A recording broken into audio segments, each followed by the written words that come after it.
Hey guys, Curious Monkey here. Today we are going to talk about the tuning fork test. Now before talking about the test, let's talk about the types of the hearing loss. Now the first hearing loss is the conductive hearing loss.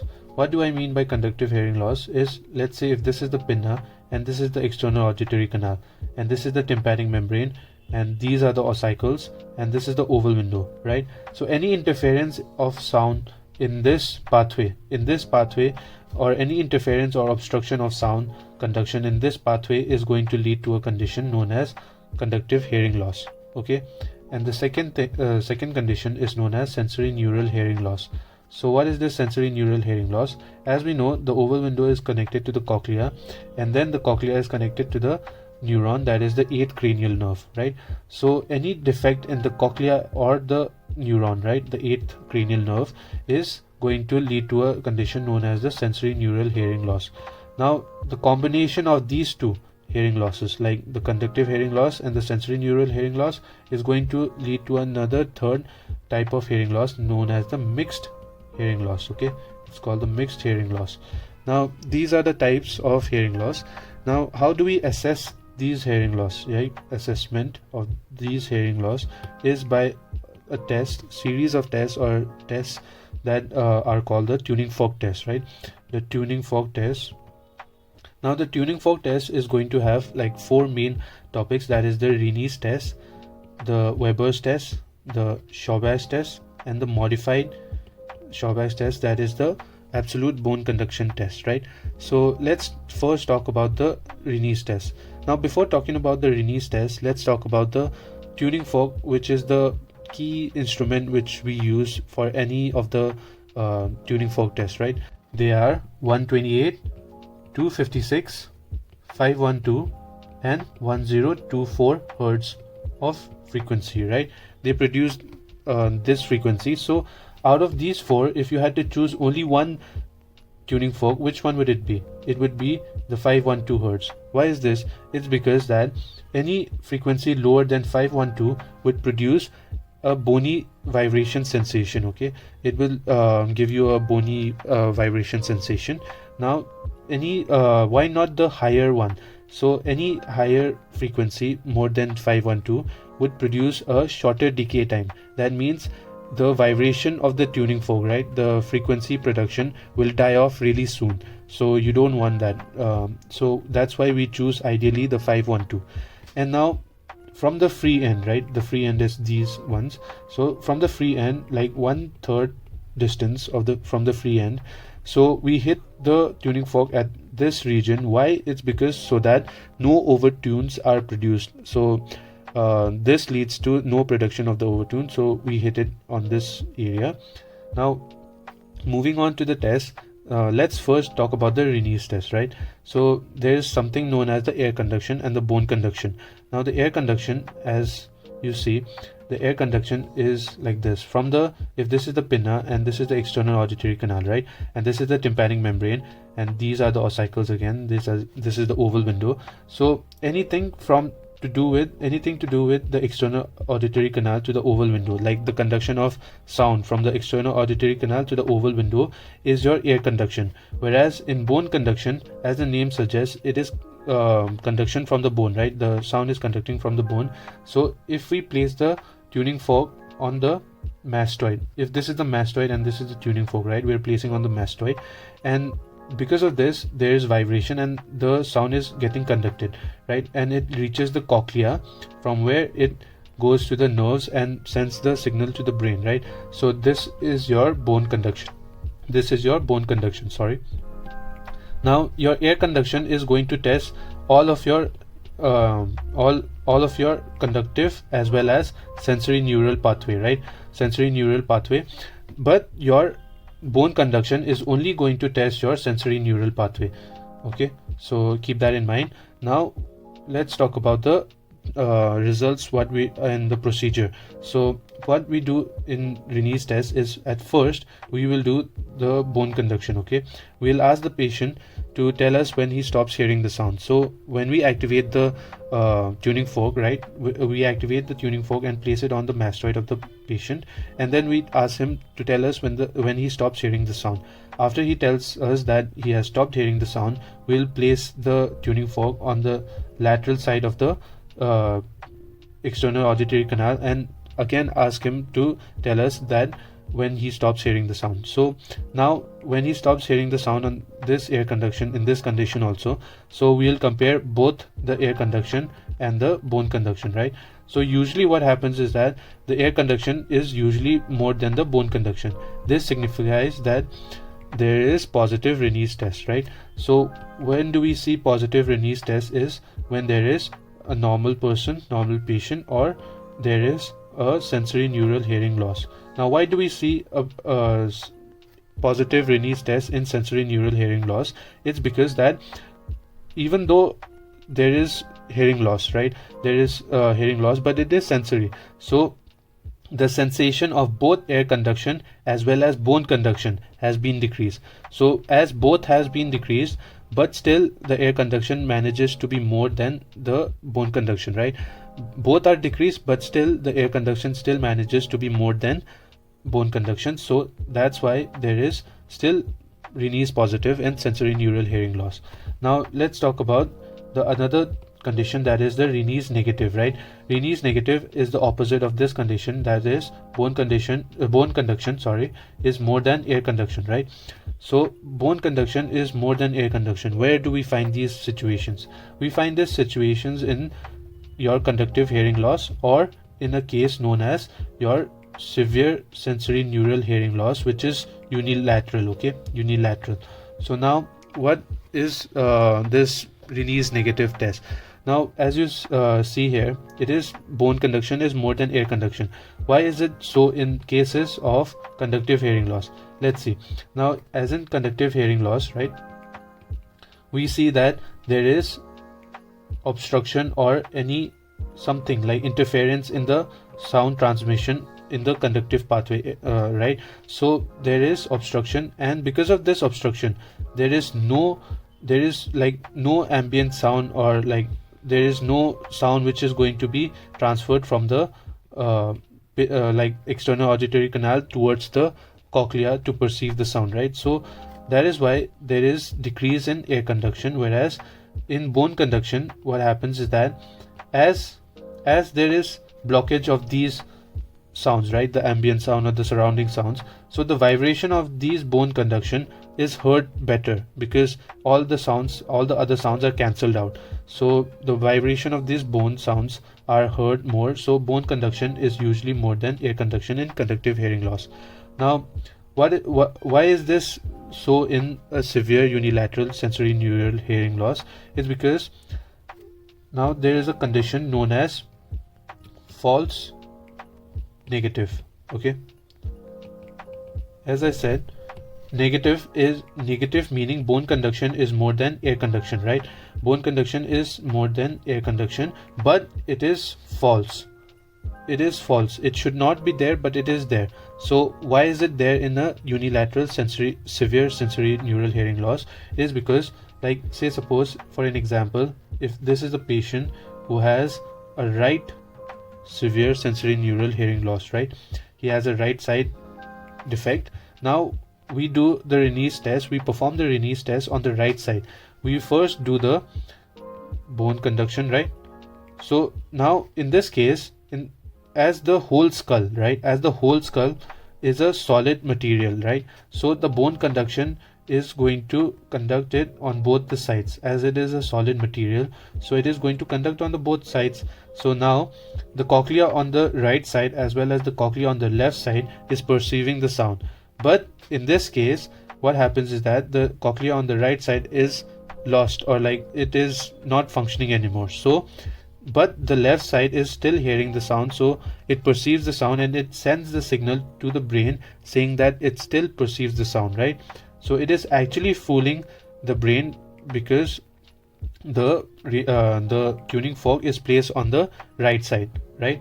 So it thinks that it is coming from the right side, which it is not. So the bone conduction is more than air conduction. Why? Because when we move this tuning fork towards the lateral side of the ear, then obviously the right side cochlea is affected, so this sensation would not be there in case of air conduction, as there is no conduction towards the left side as in the case of bone conduction, right? So that is why bone conduction is more than air conduction, but it should not have been there, so that is why it is false result, and that is why it is called as false negative. Now moving on to the next topic, that is the Weber's test. So as in this case, like severe sensory neural unilateral hearing loss, so how do we differentiate this from the other conditions? Like how do we say that it is severe unilateral sensory neural hearing loss? Well, we do it with the help of a complementary test that is known as the Weber's test. So what we do in Weber's test is we put the tuning fork on the patient's forehead or midline, okay, midline of the skull or the forehead, and we ask the patient at which side he can hear the sound like better or more, okay. So what happens is that in like normal patient, again the skull is a solid material, so in a it conducts on both sides, right?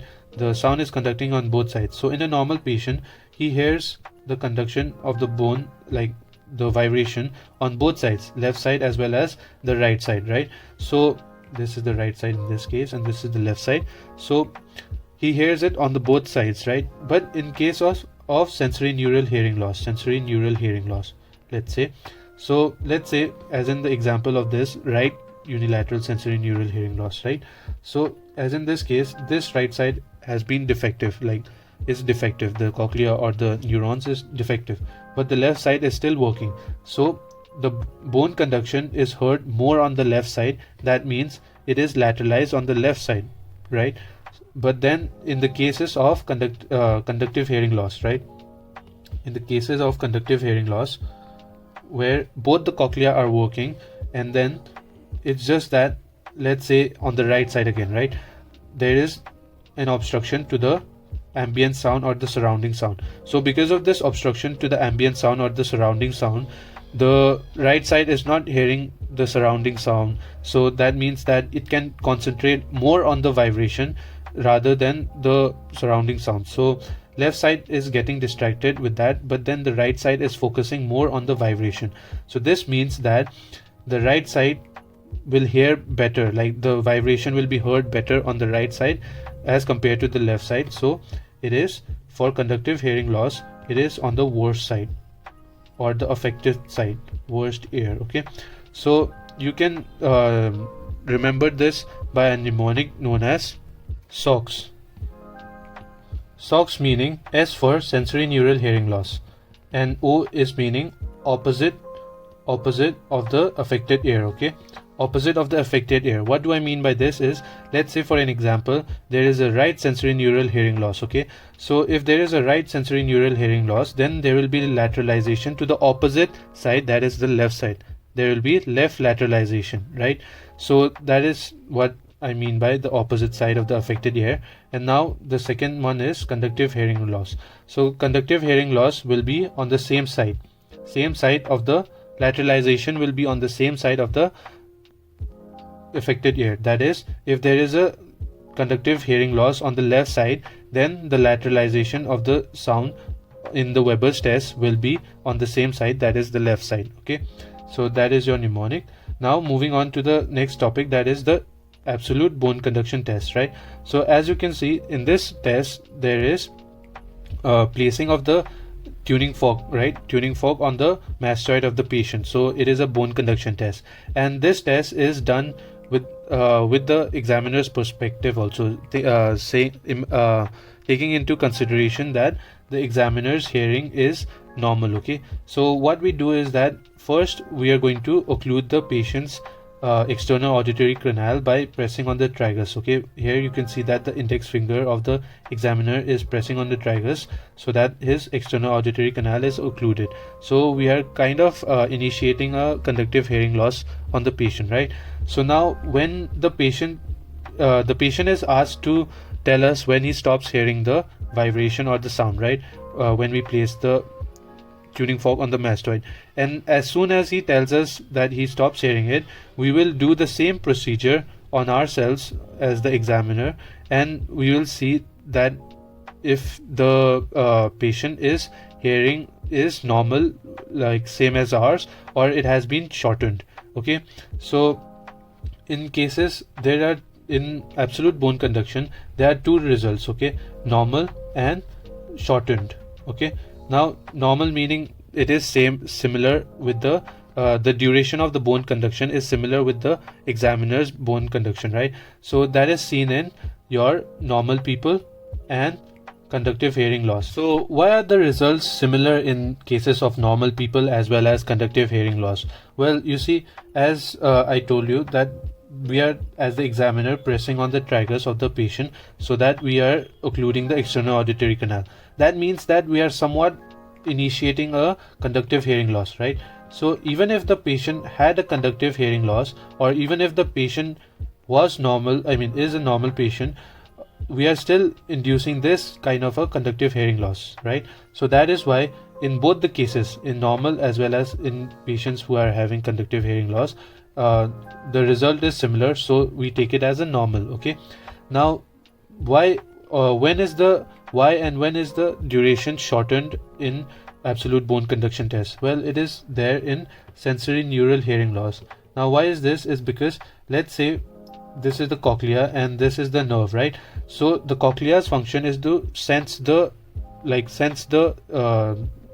sound, right? And your nerve is to transmit the sound impulse. So now if there is any defect in these two, right, in these two, then the functioning will be affected, so the duration will decrease because of that. So it will be shortened, like the sensation of the sound will be shortened, so the duration of the bone conduction will be shortened, right? So that is the two results in the bone conduction test.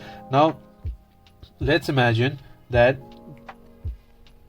this examiner is not pressing on the tragus, right? He is not pressing on the tragus.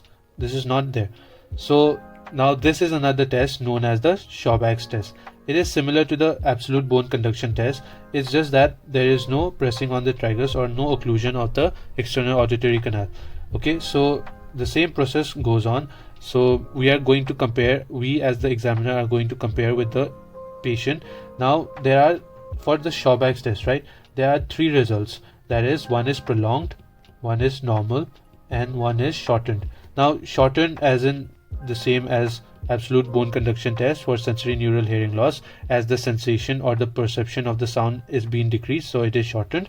Well, normal is when both the examiner as well as the patient's duration of the time is similar. And now this prolonged, right? Now this prolonged is when in conductive hearing loss, in cases of conductive hearing loss. Now let's take an example. If the patient has a conductive hearing loss of an ear, like so, because of the occlusion in the external auditory canal, right? So because of this occlusion, again the ambient sound or the surrounding sound is not going to be transferred to the cochlea, right? So when we are going to place the tuning fork on the mastoid, which is the bone conduction, so the bone conduction is heard better, so the patient can concentrate on the bone conduction better on the affected side. This is because there is no surrounding sound or no ambient sound, as compared to when there is like normal sound which is coming, right, surrounding sound. So now what happens is that he hears this bone conduction for a prolonged period of time, right, prolonged. So now what we are going to do as an examiner is that if we suspect this patient to having a conductive hearing loss and we are performing the Schwabach's test, then we'll do the opposite of the procedure. Okay, so we will first do it on ourselves, and when we stop hearing the bone conduction, then we'll place it on the patient's mastoid, and then we'll ask him if he still hears it. If he still hears it, that means it is prolonged, right? Because the examiner's is normal, and if he still hears it, that means that the bone conduction is prolonged. The duration is being prolonged, so that means it is a conductive hearing loss. Okay. Now, after telling you all that, I would like to add on some few points on the Rinne's and Weber's test. That is, as we know that we are using 256, 512, and 1024 hertz of frequency tuning forks, right? So if the 256 tuning fork is negative for Rinne's test, right? But then the 512 is positive, right? So this indicates that there is a hearing loss of at least 20 to 30 decibels. Okay, so now let's take an example again. If there is a Rinne's negative on the 512, but then there is a Rinne's positive on the 1024, right? Then this indicates that there is a hearing loss of at least 30 to 45 decibels. Okay, now let's take an example that all of the tuning fork for them all is Rinne's negative, right? So this leads to a condition of at least 45 to 60 decibels of hearing loss. Okay, so that is the condition. And in our Weber's test, okay, so if there is a lateralization on any side, like for conductive or as well as sensory neural, if there is lateralization on any side, that indicates that there is a 15 to 25 decibels of hearing loss for the Weber's. This is for the Weber's and this is for the Rinne's. Okay, so these are the few points I wanted to add. And Weber's is a very sensitive test. Okay, so what do I mean by that is it can even detect a hearing loss of even 5 decibels. Like, it is that sensitive, like, to the hearing loss. So it is one of the better tests we should do during our examination. Okay, so now let's revise what we have learned. That is, what are the results we find when we do the Rinne's, Weber's, absolute bone conduction and the Schwabach's test in a normal patient, sensory neural hearing loss patient, or a conductive hearing loss patient, right? So in a normal patient, the Rinne's will be positive, whereas in a sensory neural hearing loss patient, it can be positive as well as negative, falsely negative, right, in the cases of unilateral severe sensory neural hearing loss. Whereas in the conductive hearing loss, it will be negative. Rinne's is negative. Now moving on to the Weber's. In a normal patient, it is lateralized on both sides, lateralization, okay, and in the sensory neural hearing loss, it is lateralized on the opposite side. Remember the socks, opposite, right? Whereas in the conductive hearing loss patient, it is lateralized on the same side of the affected ear. This is the affected ear, okay, the direction opposite to the affected ear and same side of the affected ear. Now let's talk about the absolute bone conduction test. In the absolute bone conduction test, the bone conduction is normal in normal patients and also normal in cases of conductive hearing loss, whereas it is decreased, okay, the duration is decreased in sensory neural hearing loss. Now let's talk about the Schwabach's. In Schwabach's, again, in normal it will be normal, whereas in the sensory neural hearing loss it will be decreased, the duration will be decreased, but in the conductive hearing loss, the Schwabach's will be prolonged in conductive hearing loss. So this is the summary of the tests we have done. So now let's talk about other different tests. The first is Gelle's test. Okay, the Gelle's test is a bone conduction test which uses an additional instrument known as the Schigel speculum. Now what is the purpose of this Schigel speculum is to increase the external auditory canal pressure. Okay, so by increasing the external auditory canal pressure, what we are actually doing is that we are pushing the tympanic membrane. Okay, so imagine if this is the tympanic membrane, then we are pushing the tympanic membrane with the pressure which we are applying with the Schigel speculum, right, by giving in the air. So if this is the tympanic membrane, we are going to push in the tympanic membrane more and more. So this leads to the pushing of the ossicles also, right? So the ossicles will be pushed inwards, and this will lead to the inward pushing of the footplate of the stapes and increase in the intralabyrinth pressure, right? So because of this increase in the intralabyrinth pressure, what will happen is that the basilar membrane, right, the basilar membrane in the organ of Corti will be restricted, the movement will be restricted, so there will be decrease in the hearing, right? So as the basilar membrane is not moving, the hair cells will not be stimulated, and so it will lead to decrease in the hearing. So this decrease in the hearing is known as the Gelle's positive. Okay, the Gelle's positive is seen in normal people and sensory neural hearing loss patients, okay? But then if there is no decrease in the basilar membrane, like if the basilar membrane is not fixed, or if there is no hearing decrease or anything like that, then that means that it is Gelle's negative. Now when is this Gelle's negative seen? Is it is seen in conductive hearing loss patients, okay? Like in the example of autosclerosis, when there is fixation of the foot plate, right? There is fixation of the foot plate. So what does this mean? It means that the foot plate of the stapes will not move, right? So even if the pressure is applied on the tympanic membrane and the ossicles is like pressurizing the foot plate, it will still not move. So it will not increase the intralabyrinthine pressure, and it will not make the basilar membrane tense. So there is no decrease in the sound and no perception, no decrease in the perception of sound. So that means it is a conductive hearing loss, as it was already present, okay? That is your Gelle's test. Now the next test is known as the Bing's test, okay?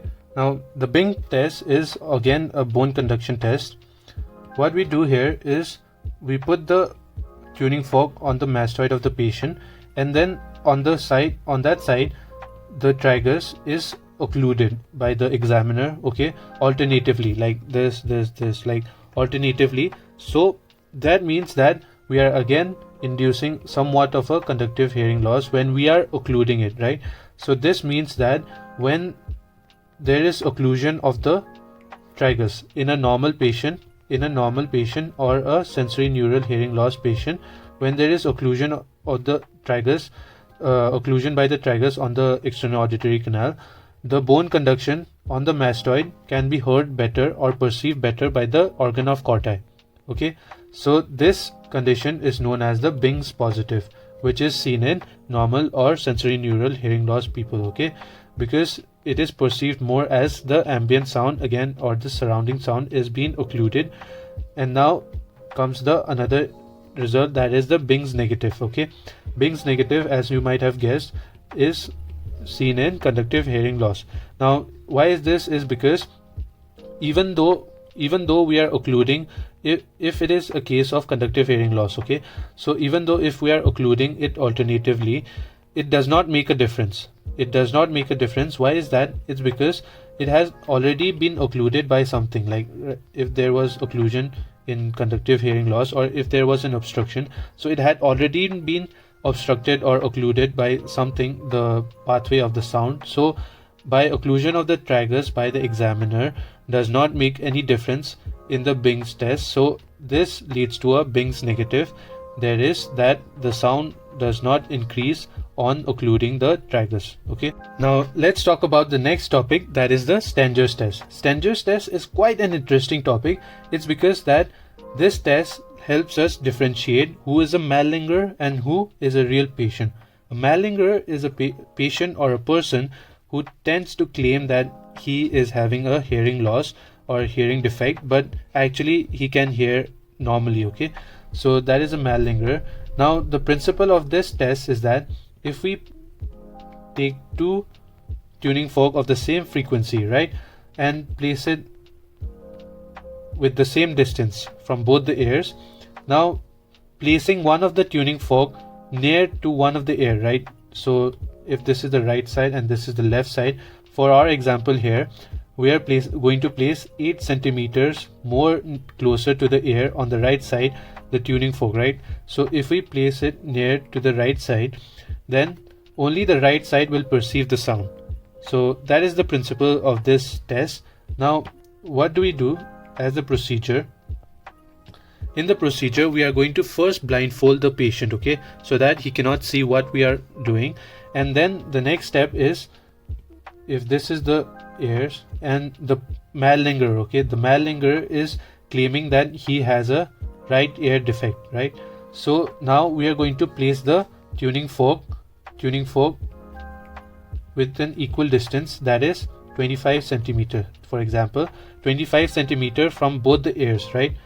So now we are going to activate both the tuning fork and ask the patient where he can hear, in which side he can hear the sound, right?